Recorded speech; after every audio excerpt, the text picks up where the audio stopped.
അപ്പൊ അളിയൻ കാര്യമൊന്നും അറിഞ്ഞില്ലേ? ഇല്ല. എന്നാൽ ഇനി ഞാനത് പറയാം, ആരും ഞെട്ടരുത്. അച്ഛൻ ചാരിറ്റി എടുത്തരുത്, അത് നമുക്കും താല്പര്യമുള്ള കാര്യമില്ല. നിങ്ങൾ ഈ നാടിന്റെ അഭിമാനമാണ് രമേശ് നായർ.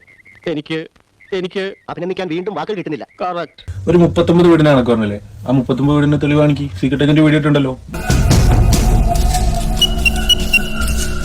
ജനങ്ങളുടെ കയ്യിൽ കിട്ടാൻ വേണ്ടി അങ്ങനെ ഇങ്ങോട്ട് നക്കാപ്പിച്ച കൊടുത്തിട്ട് കേരളത്തിൽ നടക്കുന്നവർ അത് തികഞ്ഞ അല്പത്തരമാണ്, അന്തസ്സില്ലായ്മയാണ്.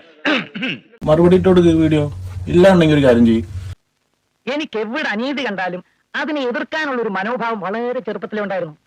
Sorry secret agent, I am very sorry, I am really sorry എന്നൊക്കെ പറഞ്ഞിട്ട് ഒരു വീഡിയോ ഇട്ടോ.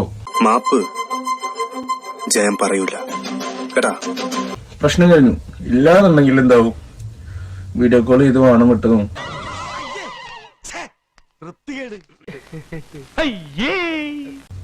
പൈസ പറ്റിച്ചതും പെൺപിള്ളേരെ കോളേജിൽ പോയി തിരിപ്പിച്ചതും എല്ലാം പുറത്തുവരും. സാറിനെ പറ്റി ഒന്നാമത് ഓഫീസിൽ വളരെ മോശം അഭിപ്രായമാണല്ലോ. ഒരു സാരി എടുത്ത് കമ്പേ ചുറ്റിയ സാർ അതിന്റെ പുറകെ പോകും എന്ന് ആളുകൾ പറയുന്നത്. ക്ഷമിക്കണം, ഉപദ്രവിക്കരുത്, ജീവിതമാണ്. സത്യമായിട്ട് വരും, എന്തോ ചെയ്യാൻ പറ്റും, വരും. ചേട്ടാ അവമാനിക്കരുത്, ഞാൻ നല്ലൊരു കുടുംബത്തിൽ പറഞ്ഞവനാണ്. നീ നല്ല കുടുംബത്തിൽ പറഞ്ഞു, ഞാൻ പിന്നെ മറ്റേ കുടുംബത്തിൽ പറഞ്ഞാണല്ലോ. ഈ മാപ്പോര അഭിമാനത്തിന്റെ ബുദ്ധിമുട്ടുണ്ടെങ്കിൽ ഒരു കാര്യം ചെയ്യും, വേറെ ഓപ്ഷൻ തരാം. വാഴൂരുള്ള ഒരു ഫാമിലിയുടെ കയ്യിൽ നിന്ന് 4.5 ലക്ഷം രൂപ ഗോൾഡിന് പറ്റിച്ചിട്ടില്ലേ?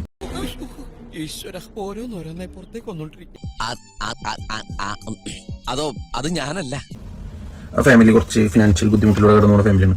ആ പൈസ എത്തിച്ചു കൊടുത്തേക്ക്. ഇത് കാര്യം അല്പം പെശകുള്ള പോലെ തോന്നുന്നുണ്ട്. എന്താ പോയേ കയ്യിന്ന് പോയേ പിന്നെ പോയേ.